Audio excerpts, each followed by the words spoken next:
दोस्तों, आप सबको एक नई कहानी में स्वागत है। एक राजा ने भगवान का एक सुंदर मंदिर बनाया और उसमें एक पुजारी को काम पर रखा। इस बात को बहुत समय बीत गया।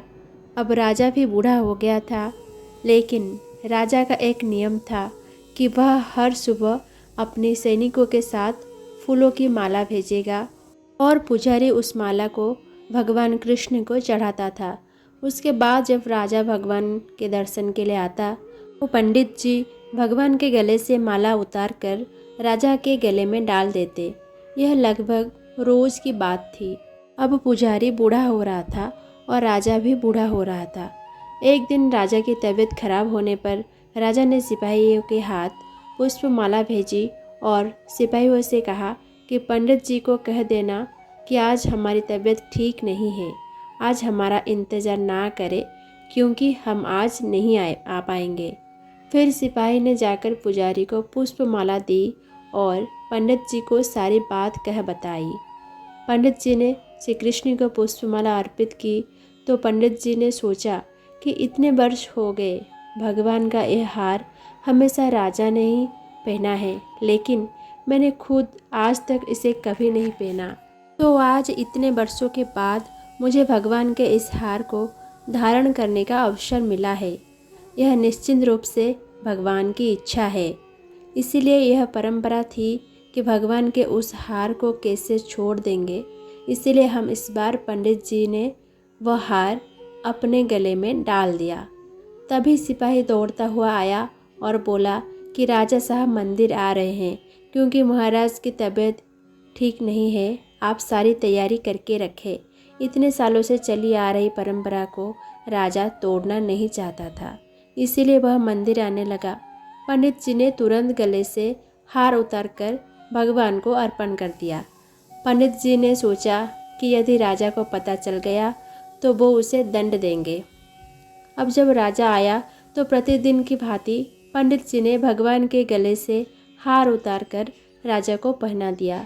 लेकिन राजा की नज़र माला पर पड़ी। माला पर सफ़ेद बाल गिरे हुए थे और उन्होंने महसूस किया कि सफ़ेद बाल पुजारी की है। राजा ने पुजारी से पूछा कि क्या तुमने यह माला पहनी थी? सफ़ेद बाल कहाँ से आए? तो पंडित जी डर गए। डर के मारे कहा कि यह सफ़ेद बाल श्री कृष्ण का है, भगवान का है। राजा को गुस्सा आया कि पंडित ने धोखा दिया और ऊपर से झूठ बोल रहा है। और उन्होंने पूछा कि कृष्ण के बाल कब सफ़ेद हुए? ठीक है, कोई नहीं, मैं कल सुबह के समय आऊँगा, फिर देखूँगा श्री कृष्ण के बाल सफ़ेद हुए या नहीं। और यह याद रखना पंडित, अगर बाल सफ़ेद नहीं काले हुए तो इस फरेब के लिए तुम्हें फांसी पर लटका दिया जाएगा। राजा नाराज़ होकर चले गए और इधर पंडित जी को अपनी मृत्यु दिखाई देने लगी।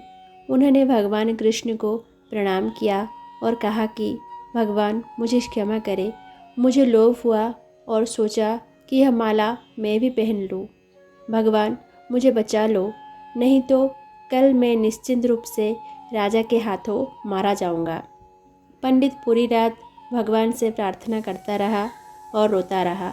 अगली सुबह राजा श्रृंगार के समय आया और राजा ने पंडित से कहा कि पंडित मुकुट उतार दे, मैं बांके बिहारी के बाल देखना चाहता हूँ। पंडित जी ने घबराकर मुकुट हटा दिया और मुकुट उतारते ही राजा के होश उड़ गए।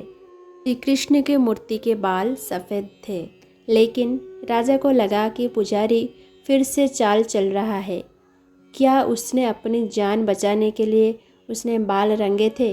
इसलिए उसने जांच करने के लिए बाल तोड़ना शुरू कर दिया और जैसे ही राजा ने बाल उखाड़े, मूर्ति से खून निकलने लगा।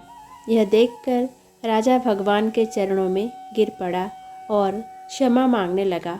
भगवान मुझे क्षमा करें, मैंने बहुत बड़ा पाप किया है। मैं सही और गलत को भूलकर संदेह से इतना अंधा हो गया हूँ। तभी मूर्ति से आवाज़ आई, राजा आप मुझे केवल मूर्ति में ही समझते हैं, इसीलिए आज तक मैं केवल आपके लिए मूर्ति हूँ। लेकिन इस पुजारी को मुझ में भगवान दिखा तो मुझे उसकी जान बचाने के लिए अपने बाल सफ़ेद करने पड़े। उसके बाद राजा को अपनी गलती का पछतावा हुआ, लेकिन अब कुछ नहीं किया जा सकता। दोस्तों, यदि आप वास्तव में इस शोर को देखना चाहते हैं तो आपको केवल महसूस करना है। परमेश्वर पर बिना शर्त विश्वास रखें और बिना किसी रुकावट के अपना काम करते रहे। सर्वशक्तिमान आपको निश्चित रूप से अपना फल देंगे। दोस्तों, आशा करती हूँ कि इस कहानी से आपको ज़रूर कुछ ना कुछ सीखने को मिला होगा। अगर ये कहानी आपको पसंद आई हो तो प्लीज़ इसको लाइक कीजिए, कमेंट कीजिए और अगर हमारे चैनल पर नए हैं तो हमारे चैनल को सब्सक्राइब करना मत भूलिएगा।